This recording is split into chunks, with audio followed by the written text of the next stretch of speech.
This is a quick introduction to the Wayward board game. It plays from 1 to 6 players, and it takes about 15 minutes a player. So with 4 people playing, this game will take about an hour. This game is a race to collect gold inside the dungeon. This game has 2 maps printed on both sides of a durable vinyl sheet. One side is a dungeon, the other side is a city. This is the player item card. As you collect items in the dungeon, you will mark it with a chip on your card. As you use these items in the dungeon to open and explore new areas, you'll remove these chips. Each player will have 2 figures of the same color.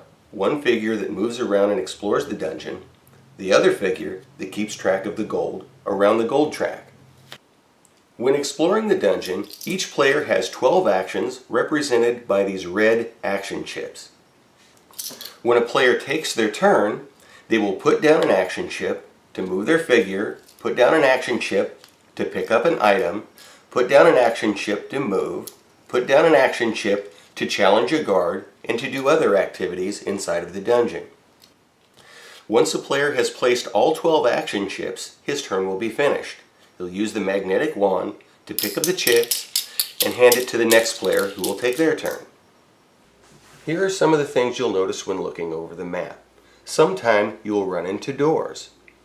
To open a door, you'll need the correct lockpick. Sometimes you'll see guards blocking certain passageways. In order to push past these guards, you'll need to use weapons. Some areas of the dungeon are blocked by hazards. To get past these hazards, you'll need to have armor. There are also large circular staircases that connect corners of the dungeon. In order to move through these staircases underground, you'll need a torch. You can travel from one dock along the river to another. In the city, you can travel from one secret passage to another. To do either of these moves, you'll need a guild token. While attempting different activities, you may roll badly. Using a tarot card will allow you a reroll.